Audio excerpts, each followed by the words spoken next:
लोकसभा चुनाव संपन्न होते ही अब विधानसभा चुनाव की तैयारियों पर सोच विचार विमर्श किया जाने लगा है। देश भर में संपन्न हुए आम चुनाव में भारतीय जनता पार्टी तो स्पष्ट बहुमत पाने से दूर रही, लेकिन एनडीए गठबंधन के तमाम घटक दलों की मदद से बीजेपी ने केंद्र में अपनी सरकार बना ली है और प्रधानमंत्री नरेंद्र मोदी तीसरी बार देश के पीएम बन चुके हैं।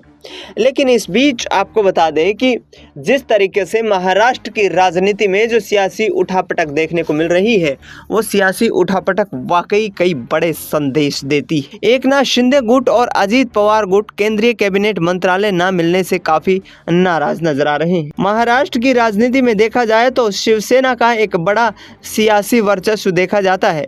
शिवसेना इस वक्त दो भागों में बढ़ चुकी है, लेकिन इस लोकसभा के चुनाव में उद्धव बालासाहब ठाकरे गुट ने बेहतरीन प्रदर्शन करते हुए 10 लोकसभा सीटों पर जीत दर्ज की। लिहाजा अब एकनाथ शिंदे के कई सांसद और विधायक फिर से उद्धव ठाकरे गुट के संपर्क में दिखाई दे रहे हैं। बीजेपी को देश के सबसे दूसरे बड़े राज्य में इस तरीके का झटका लगना किसी बड़े आघात से कम नहीं था, क्योंकि जिस तरीके से महाराष्ट्र की राजनीति को शिवसेना के साथ मिलकर लगातार साधने में कामयाब होती रही भारतीय जनता पार्टी इस लोकसभा चुनाव में इतनी बुरी तरीके से बिछड़ जाएगी, इसका अंदाज तो शायद हाईकमान को भी नहीं था। कांग्रेस पार्टी 13 लोकसभा सीटें जीतकर महाराष्ट्र में सबसे बड़े राजनीतिक दल के रूप में उभरकर सामने आई है। ऐसे में 3 महीने के बाद विधानसभा के चुनाव होने वाले हैं। इन 3 महीनों में आगामी रणनीतियां किस तरीके से तैयार होंगी, इस पर सोच विचार विमर्श किया जा रहा है।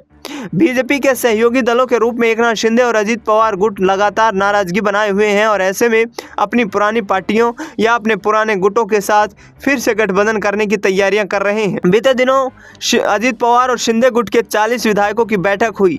मुंबई में हुई इस बैठक में आगामी रणनीति पर चर्चा की गई और 2024 के विधानसभा चुनाव की पटकथा लिखने की शुरुआत की गई। ऐसे में भारतीय जनता पार्टी के लिए चुनौती ये बन गया है कि यदि एकनाथ शिंदे गुट और अजीत पवार गुट फिर से एनसीपी और शिवसेना में यदि शामिल हो जाते हैं तो ऐसे में बीजेपी के लिए 2024 का विधानसभा चुनाव जीतना काफी मुश्किल हो जाएगा, क्योंकि कांग्रेस पार्टी इस वक्त सबसे बड़ा राजनीतिक दल बनकर उभरी है और यदि सत्ता में वापसी होती है तो कांग्रेस पार्टी ही अपनी राजनीतिक सियासी जमीन को और अधिक मजबूत करती हुई नजर आएगी। फिलहाल इस खबर में इतना ही। देश दुनिया की तमाम बड़ी खबरों के लिए आप देखते रहिए SPN 9 न्यूज।